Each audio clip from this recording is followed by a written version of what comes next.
Chapter 4, Martha. When Mary opened her eyes in the morning, it was because a young housemaid had come into the room to light the fire. The girl was kneeling on the hearth rug, noisily raking out the cinders. Mary lay still and watched her for a few moments, then began to look around. She had never seen a room like this before, and she thought it was strange and gloomy. The walls were covered with tapestries showing a forest scene. Strangely dressed people stood under the trees, and in the distance, she could see the turrets of a castle. There were hunters, horses, dogs, and ladies, and Mary felt almost as if she were in the forest with them. Through a deep window, she could see a vast, rising stretch of land. It seemed to have no trees at all and looked like an endless, dull, purplish sea. "What is that?" she asked, pointing out the window. Martha, the young housemaid, had just stood up. She looked out and pointed too. "That there," she said. "Yes." "That's the moor." Martha replied with a good-natured grin. "Do you like it?" "No." Mary answered. "I hate it." "That's because you're not used to it." Martha said, turning back to the fireplace. "You think it's too big and bare now, but y'all get to like it." "Do you?" Mary asked. "Yes, I really do." Martha answered, cheerfully polishing the fireplace grate. "I just love it. It's not bare at all. It's covered with growing things that smell sweet. It's truly beautiful in the spring and summer when the gorse, broom, and heather are in bloom. It smells of honey and there's so much fresh air. The sky looks so high, and the bees and skylarks make such a lovely sound, humming and singing. Oh, I wouldn't live away from the moor for anything." Mary listened to her with a serious, puzzled expression. The Indian servants she was used to were not like this at all. They were submissive and respectful, and they never dared to talk to their masters as equals. They bowed low, calling them protector of the poor and other titles like that. In India, servants were ordered to do things, not asked. It was the custom to say please and thank you, and Mary had always slapped her ayah in the face when she was angry. She wondered what this girl would do if someone slapped her.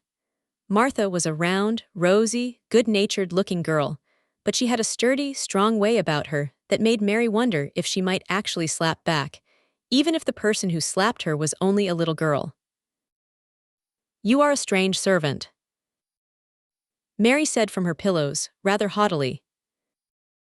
Martha sat back on her heels, blacking brush in hand, and laughed. She didn't seem the least bit annoyed. "Oh, I know that," she said.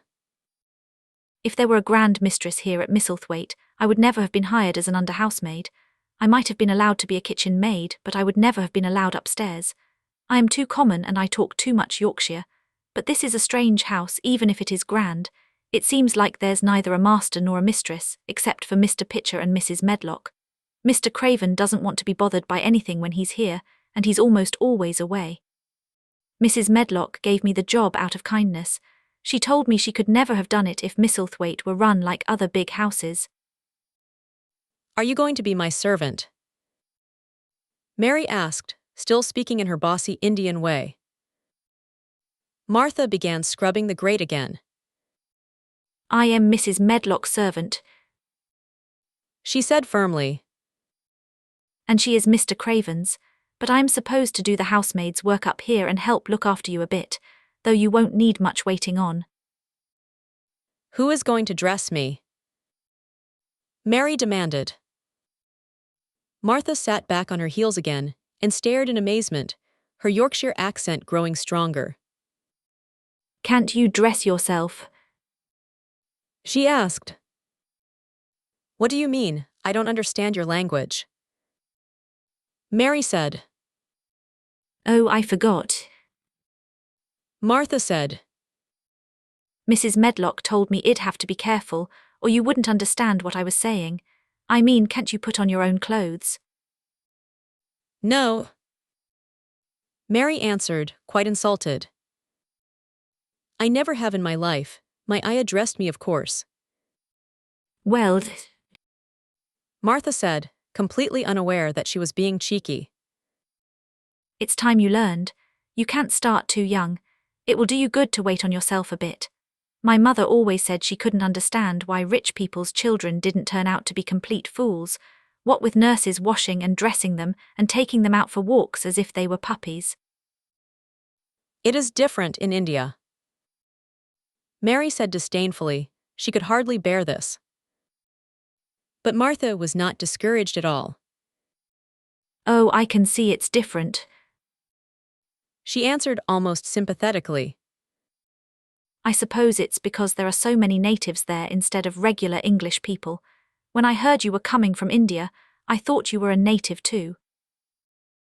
Mary sat up in bed, absolutely furious. What? She cried. What, you thought I was a native, you daughter of a pig? Martha stared and her face flushed. Who are you calling names? She said. You shouldn't get so upset. That's no way for a young lady to talk. I have nothing against natives. When you read about them in pamphlets, they're always very religious. You always read that a native is a brother. I've never seen one, and I was really pleased to think I was going to see one up close. When I came in to light your fire this morning, I crept up to your bed and carefully pulled the covers back to look at you. And there you were. She added with disappointment. No more native than me, even if you are very yellow. Mary didn't even try to control her anger and humiliation. You thought I was a native. How dare you? You don't know anything about natives. They aren't like you, they are servants who have to bow to you. You know nothing about India, you know nothing about anything. She was in such a rage and felt so helpless under the girl's simple stare. Suddenly, she felt so terribly lonely and away from everything she knew and understood, and that understood her. She threw herself face down on the pillows and burst into passionate tears. She sobbed so uncontrollably that good-natured Martha felt a little frightened and very sorry for her. She walked over to the bed and bent over her. Oh, you mustn't cry like that. She begged. You really mustn't. I didn't know you'd be so upset. I don't know anything about anything, just like you said. I beg your pardon, miss, please stop crying. There was something comforting and genuinely friendly in her warm Yorkshire voice and sturdy manner, which helped calm Mary down. She gradually stopped crying and grew quiet. Martha looked relieved. It's time for you to get up now, she said. Mrs. Medlock told me to bring your breakfast, tea, and dinner into the room next door. It's been set up as a nursery for you. It'll help you put on your clothes if you'll get out of bed. If the buttons are in the back, you won't be able to do them yourself. When Mary finally decided to get up, the clothes Martha took from the wardrobe were not the ones she had worn when she arrived the night before with Mrs. Medlock. Those are not mine, she said. Mine are black. She looked over the thick, white wool coat and dress, and added with cold approval. Those are nicer than mine. These are the ones you must put on, Martha answered. Mr. Craven ordered Mrs. Medlock to buy them in London. He said I won't have a child dressed in black wandering around like a lost soul. It would make the place sadder than it already is. Put some colour on her. My mother said she knew exactly what he meant. Mother always knows what people mean. She doesn't like black clothing herself. I hate black things, Mary said. The process of getting dressed taught both of them a few things. Martha had buttoned up her little sisters and brothers, but she had never seen a child who stood completely still, waiting for someone else to do everything for her, as if she had no hands or feet of her own. Why don't you put on your own shoes? She asked when Mary silently held out her foot. My ayah did it, Mary answered, staring. It was the custom. She said that very often. It was the custom. The Indian servants were always saying it. If you told them to do something their ancestors hadn't done for 1,000 years, they would look at you mildly and say, It is not the custom. And you knew that was the end of the matter. It had never been the custom for Mary to do anything but stand still and let herself be dressed like a doll. But before she was even ready for breakfast, she began to suspect that her life at Misselthwaite Manor would end up teaching her many new things, like putting on her own shoes and stockings, and picking up the things she dropped. If Martha had been a well-trained, elegant lady's maid, she would have been much more submissive and respectful. She would have known it was her job to brush Mary's hair, button her boots, and tidy up after her. Instead, she was just an untrained country girl from Yorkshire who had grown up in a cottage on the moor with a crowd of little brothers and sisters. None of them had ever dreamed of doing anything but looking after themselves and the younger ones, who were either babies or just learning to waddle around and trip over things. If Mary Lennox had been a child who was easily amused, she might have laughed at how talkative Martha was. Instead, she only listened coldly, wondering at the girl's free and easy manners. At first, she wasn't interested at all, but gradually, as the girl kept chatting in her good-natured, down-to-earth way, Mary began to pay attention to what she was saying. "Oh, you should see them all," Martha said. "There are 12 of us, and my father only makes 16 shillings a week. I can tell you, my mother has a hard time putting enough porridge on the table for everyone. They run around on the moor and play there all day, and mother says the fresh air of the moor fattens them up. She says she believes they eat the grass just like the wild ponies do. Our Dickon is 12 years old, and he has a young pony he calls his own." Where did he get it? Mary asked. "He found it on the moor with its mother when it was just a baby. He began to make friends with it, giving it pieces of bread and pulling fresh grass for it. The pony got to like him so much that it follows him around now and lets him ride on its back. Dickon is a kind boy, and animals just love him." Mary had never owned a pet of her own, but she had always thought she would like one. So, she began to feel a tiny bit of interest in Dickon, and since she had never cared about anyone but herself before, it was the start of a healthy new feeling. When she went into the room that had been set up as her nursery, she found it was very similar to the room she had slept in. It wasn't a child's room at all, but a room for a grown-up, filled with gloomy old portraits on the walls and heavy, dark oak chairs. In the center, a table was set with a hearty breakfast, but Mary had always had a very small appetite, and she looked at the first plate Martha set before her with total indifference. "I don't want it," she said. "You don't want your porridge?" Martha exclaimed in disbelief. "No." "You don't know how good it is. Put a little syrup or some sugar on it." "I don't want it," Mary repeated. "Oh," Martha said. "I can't bear to see good food go to waste. If our children were at this table, they'd clear it clean in 5 minutes." "Why?" Mary asked coldly. "Why?" Martha echoed. "Because they've hardly ever had full stomachs in their lives. They're as hungry as young hawks and foxes." "I don't know what it feels like to be hungry," Mary said, with the simple indifference of someone who had never gone without. Martha looked indignant. "Well, it would do you good to try it. I can see that plain enough," she said bluntly. "I have no patience with people who just sit and stare at good bread and meat. My goodness, I wish Dickon and Phil and Jane and the rest of them had what's on this table right under their aprons." "Why don't you take it to them?" Mary suggested. "It's not mine." Martha answered firmly. "And today isn't my day off. I only get 1 day off a month just like the rest of the servants. Then I go home, help my mother clean up and give her a day of rest." Mary drank some tea and ate a little toast with marmalade. "Wrap up warm and run outside to play," Martha said. "It will do you good and help build up an appetite for your dinner." Mary walked over to the window. There were gardens, pathways, and large trees, but everything looked gray and wintry. "Outside? Why should I go outside on a day like this?" "Well, if you don't go out, you'll have to stay in, and what else do you have to do?" Mary looked around the room. There was absolutely nothing to do. When Mrs. Medlock set up the nursery, she hadn't thought about games or toys, Perhaps it would be better to go out and see what the gardens looked like. "Who will go with me?" she asked. Martha stared. You'll go by yourself.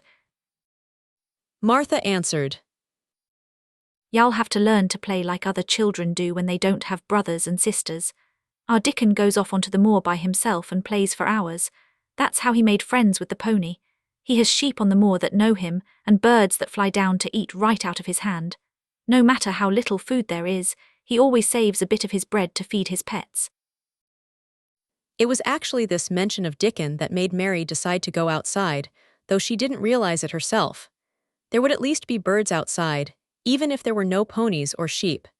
They would be different from the birds in India, and it might amuse her to watch them. Martha found Mary's coat and hat, along with a pair of sturdy little boots, and showed her the way downstairs. If you go round that way, you'll reach the gardens, she said, pointing to a gate in a wall of thick shrubbery. There are lots of flowers in the summertime, but nothing is blooming now. She seemed to hesitate for a second before she added. One of the gardens is locked up. No one has been inside it for 10 years. What? Mary asked despite herself. Here was another locked door to add to the 100 others in this strange house. Mr. Craven had it shut up when his wife died so suddenly. He won't let anyone go inside. It was her garden. He locked the door, dug a hole and buried the key.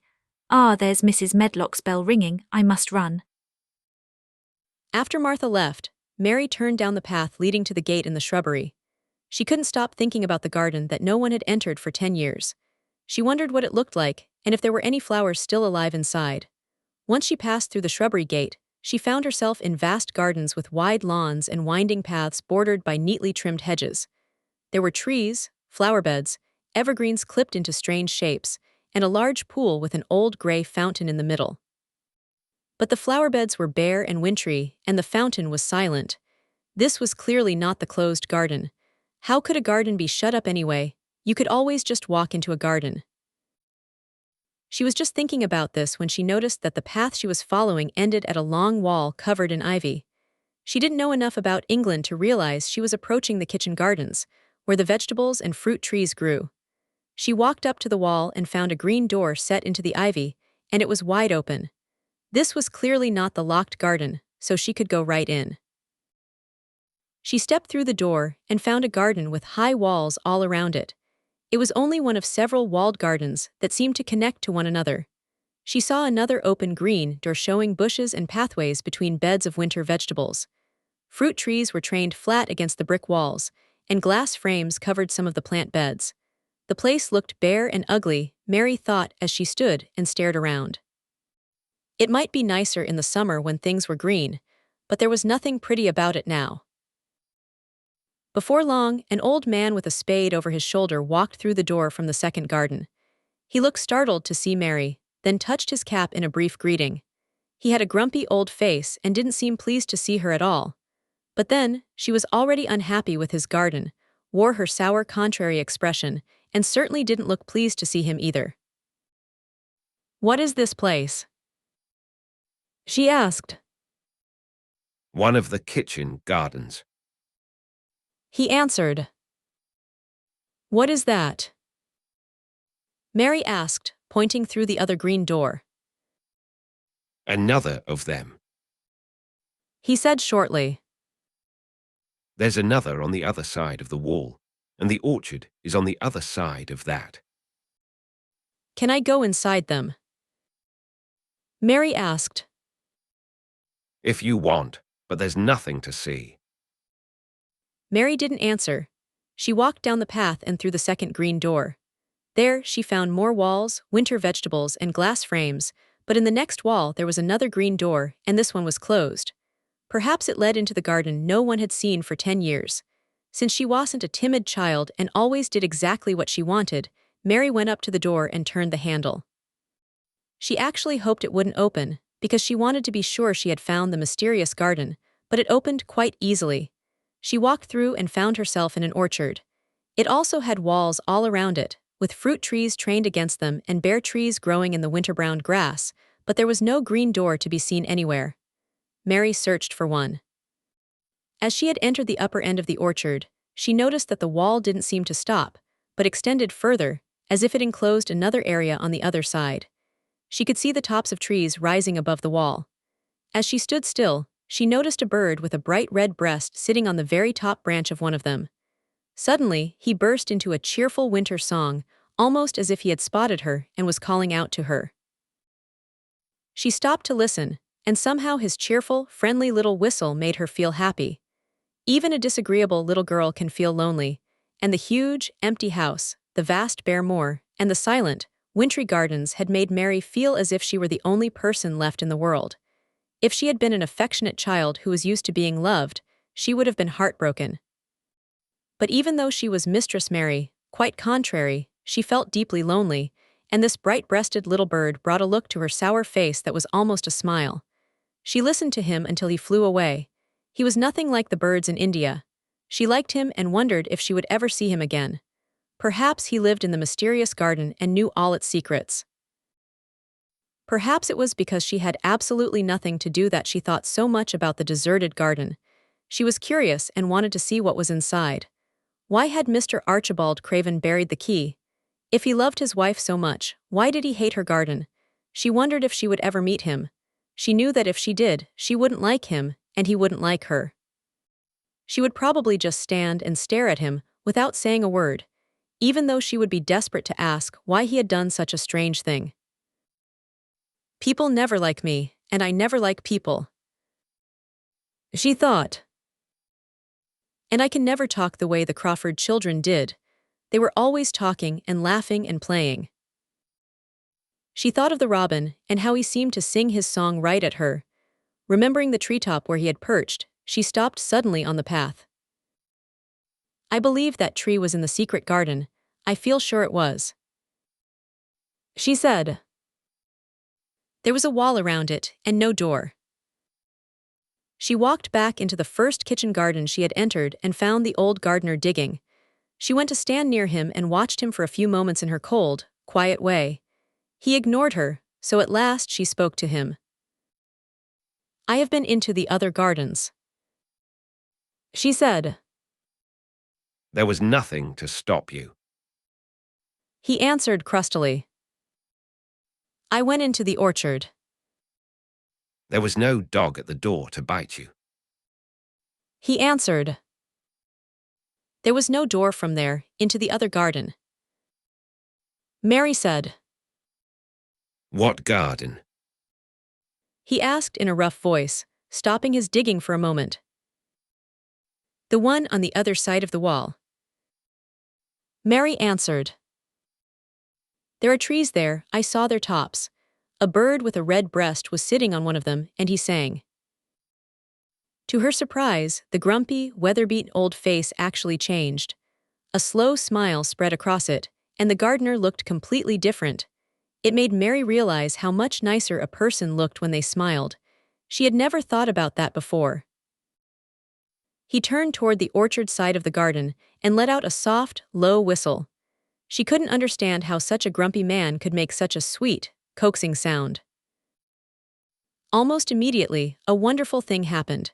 She heard a soft rustling flight through the air, and the red-breasted bird came flying right toward them.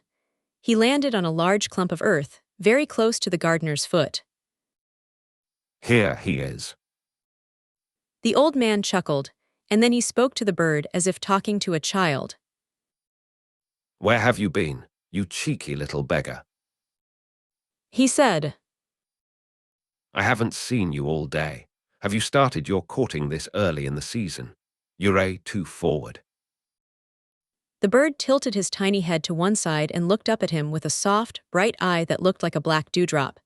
He seemed completely comfortable and not the least bit afraid. He hopped around, briskly pecking at the earth for seeds and insects. It gave Mary a strange, warm feeling in her heart because he was so pretty, cheerful, and full of personality. He had a plump little body, a delicate beak, and slender, fragile legs. Will he always come when you call him? She asked in a near whisper. Yes, that he will. I've known him ever since he was a baby. He came out of the nest in that other garden. When he first flew over the wall, he was too weak to fly back for a few days, so we became friends. When he finally went back over the wall, the rest of the family was gone. He was lonely, so he came back to me. What kind of bird is he? Mary asked. Don't you know, he's a robin redbreast, and they're the friendliest, most curious birds alive. They're almost as friendly as dogs, if you know how to get along with them. Watch him pecking around there and looking at us now and then. He knows we're talking about him. It was the strangest thing to watch the old man. He looked at the plump little bird with its bright red chest as if he were both proud and incredibly fond of it. He's a proud one. He chuckled. He likes to hear people talk about him, and curious. Bless me, there was never a bird so nosy and curious. He's always coming to see what I'm planting. He knows all the things Mr. Craven never bothers to find out. He's the real head gardener, he is.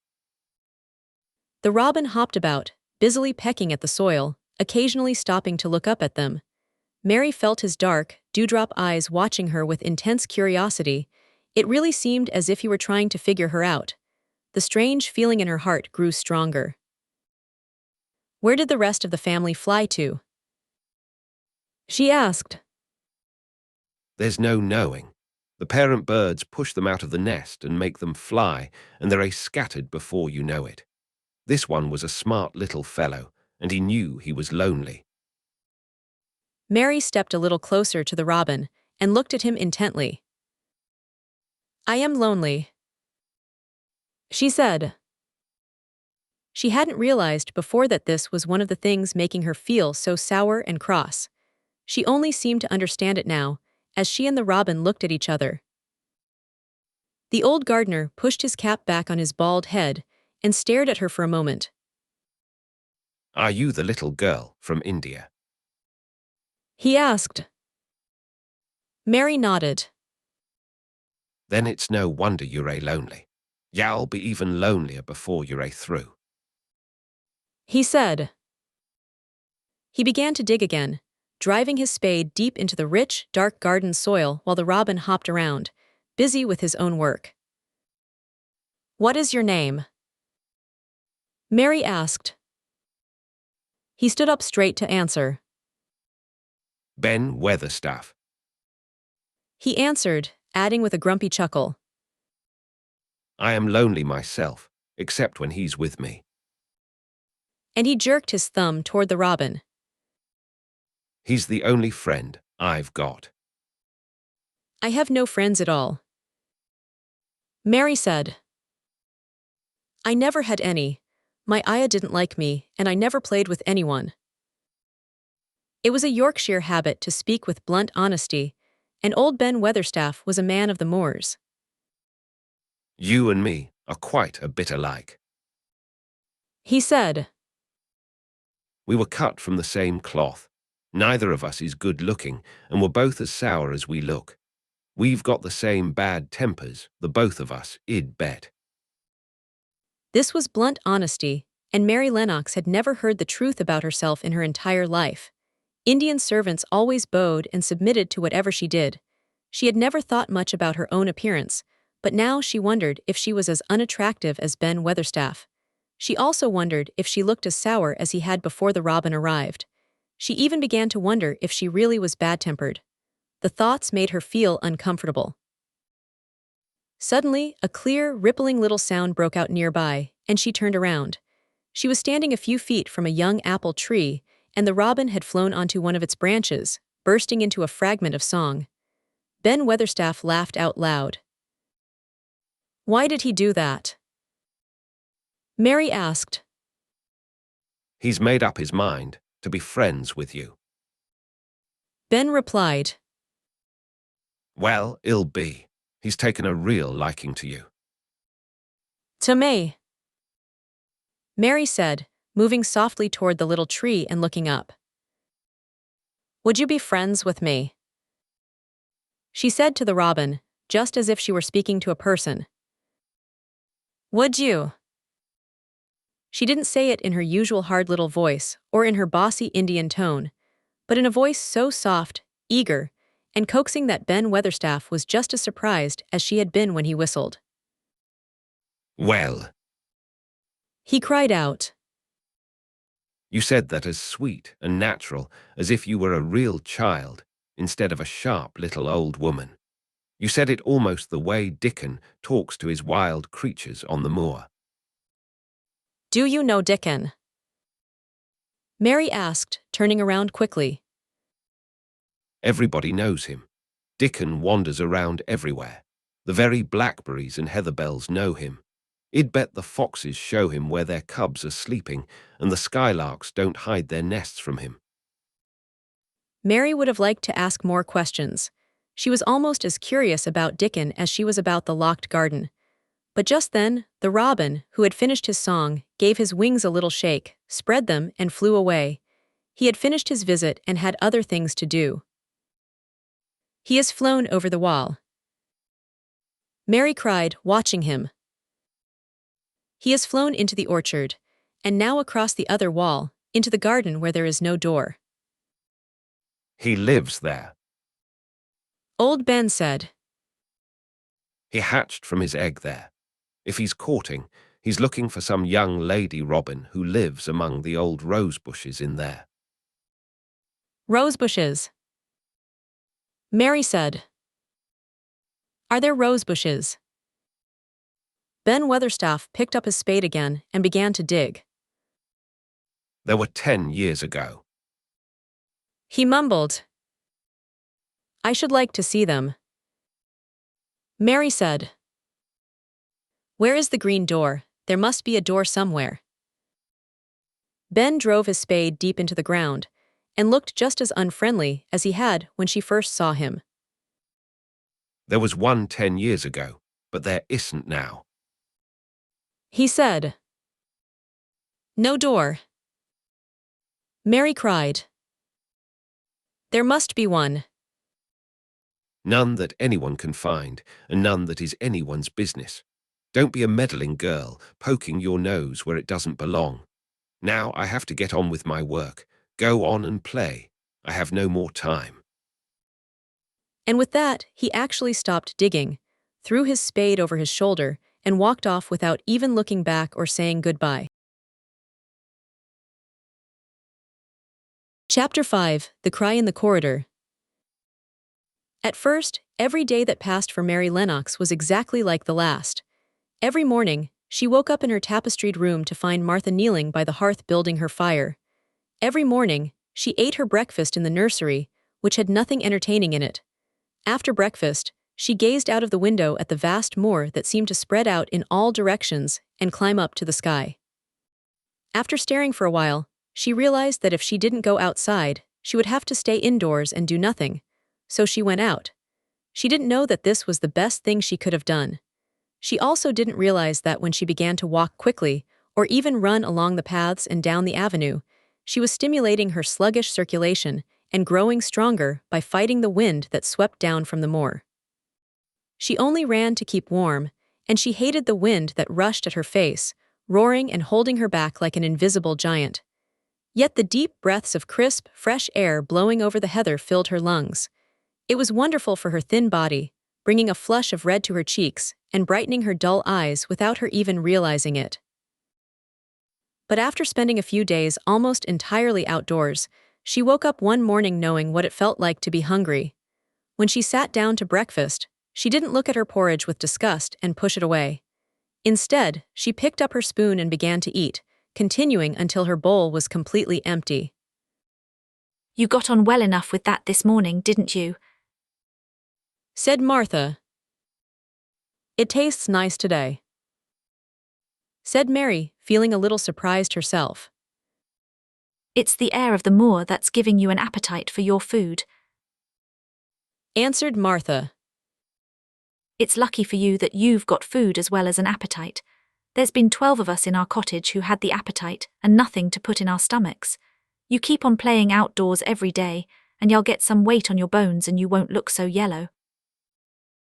I don't play. Said Mary. I have nothing to play with. Nothing to play with. exclaimed Martha. Our children play with sticks and stones. They just run about, shout, and look at things. Mary did not shout, but she did look at things. There was nothing else to do. She walked round and round the gardens and wandered along the paths in the park. Sometimes she looked for Ben Weatherstaff, but though she saw him at work several times, he was either too busy to look at her or too grumpy. Once, when she was walking toward him, he picked up his spade and turned away as if he did it on purpose. There was one place she visited more often than any other. It was the long walk outside the walled gardens. There were bare flower beds on either side of the path, and ivy grew thickly against the walls. On one section of the wall, the creeping, dark green leaves were much bushier than anywhere else. It looked as though that part had been neglected for a very long time.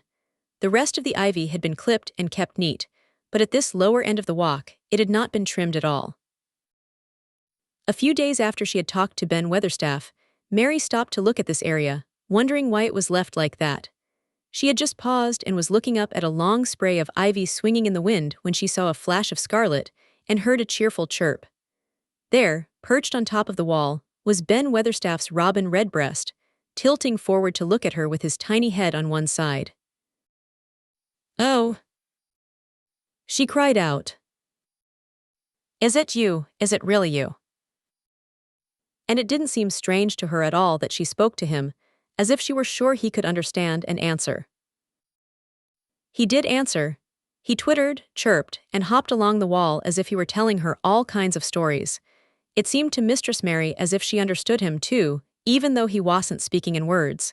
It was as if he said, Good morning, isn't the wind nice? Isn't the sun nice? Isn't everything wonderful? Let's both chirp, hop, and twitter, come on, come on. Mary began to laugh, and as he hopped and took short flights along the wall, she ran after him. Poor, thin, sallow, plain little Mary, she actually looked almost pretty for a moment. I like you, I like you," she cried out, pitter-pattering down the walk. She chirped and tried to whistle, though she had no idea how to do it, but the robin seemed completely satisfied and chirped and whistled back. Finally, he spread his wings, darted to the top of a tree, perched there, and sang loudly. That reminded Mary of the first time she had seen him. Back then, he had been swinging on a treetop while she stood in the orchard. Now she was on the other side of the orchard, standing on the path outside the wall, much further down, and the same tree was growing just inside. He's in the garden that no one can enter, she said to herself. The garden without a door, he lives in there. How I wish I could see what it looks like. She ran up the walk to the green door she had entered on her first morning. Then she ran down the path, through the other door, and into the orchard. When she stopped to look up, she saw the tree on the other side of the wall. The robin was just finishing his song and beginning to preen his feathers with his beak. It is the garden, she said. I am sure of it. She walked all around, looking closely at that side of the orchard wall, but she only found what she had found before. There was no door. Then she ran through the kitchen gardens again and out onto the path outside the long, ivy-covered wall. She walked to one end and searched, but there was no door. She walked to the other end and looked again, but still there was no door. It's very strange, she said. Ben Weatherstaff said there was no door, and there really isn't one. But there must have been one 10 years ago, because Mr. Craven buried the key. This gave her so much to think about that she began to feel genuinely interested, realizing she was no longer sorry she had come to Misselthwaite Manor. In India, she had always felt too hot and lethargic to care about anything. The truth was, the crisp wind from the moor was starting to blow the cobwebs out of her young mind and wake her up. She stayed outdoors nearly all day, and when she sat down to her supper that night, she felt hungry, sleepy, and comfortable. She didn't feel annoyed when Martha chatted away. In fact, she realized she rather liked listening to her, and she finally decided to ask her a question. She waited until she had finished her supper and was sitting on the hearth rug in front of the fire. Why did Mr. Craven hate the garden?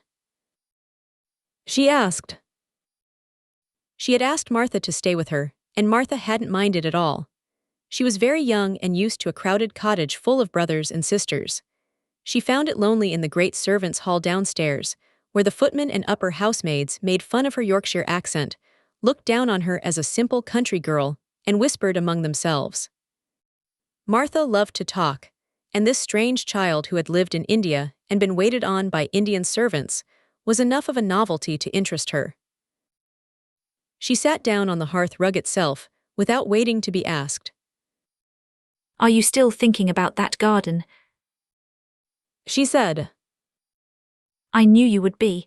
That was just the way it was with me when I first heard about it.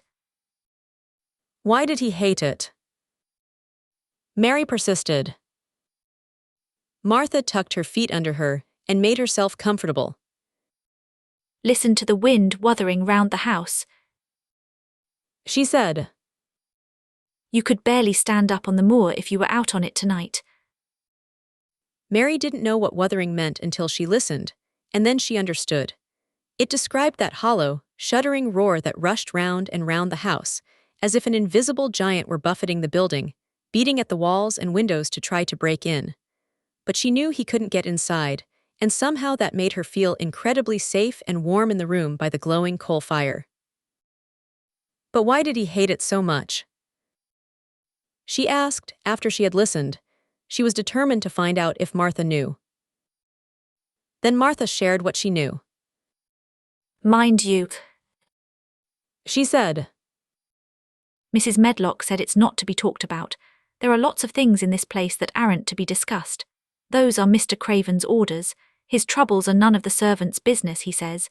But if it weren't for that garden, he wouldn't be the way he is. It was Mrs. Craven's garden, which she made when they were first married, and she absolutely loved it. They used to tend the flowers themselves, and none of the gardeners were ever allowed inside. He and she would go in, lock the door, and stay there for hours and hours, reading and talking. She was just a young girl, and there was an old tree with a branch bent like a seat. She grew roses all over it, and she used to sit there. But one day, while she was sitting on it, the branch broke. She fell to the ground and was hurt so badly that she died the next day. The doctors thought he would lose his mind and die too. That's why he hates it. No one has ever gone in since, and he won't let anyone talk about it. Mary didn't ask any more questions. She looked at the glowing fire and listened to the wind wuthering. It seemed to be wuthering louder than ever. At that moment, a very good thing was happening to her. In fact, 4 good things had happened to her since she arrived at Misselthwaite Manor. She had felt as if she understood a robin and he understood her. She had run in the wind until her blood warmed up. She had felt a healthy hunger for the first time in her life, and she had discovered what it felt like to feel sorry for someone. But as she was listening to the wind, she began to notice another sound. She couldn't tell what it was at first because she could barely distinguish it from the wind itself. It was a strange noise. It sounded almost as if a child were crying somewhere. Sometimes the wind sounded like a crying child, but soon Mary felt completely sure that this sound was inside the house, not outside. It was far away, but it was definitely indoors. She turned around and looked at Martha. "Do you hear someone crying?" she asked. Martha suddenly looked flustered. No, She answered. it's the wind. Sometimes it sounds as if someone is lost on the moor and wailing. It makes all kinds of sounds. "But listen," said Mary.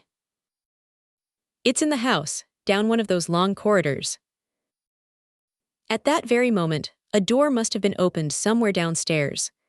A sudden draft swept along the passage, and the door to their room blew open with a crash. As they both jumped to their feet, the candle was blown out, and the sound of crying swept down the far corridor, louder and clearer than ever. "There," said Mary. "I told you so. Someone is crying, and it isn't a grown-up." Martha ran, shut the door, and turned the key. But before she did, they both heard the sound of a door banging shut in some distant passage. Then everything fell quiet, and even the wind stopped wuthering for a few moments. It was the wind. Martha said stubbornly. And if it wasn't, it was little Betty Butterworth, the scullery maid. She's had a toothache all day. But something tense and awkward in Martha's manner made Mary stare hard at her. She didn't believe she was telling the truth.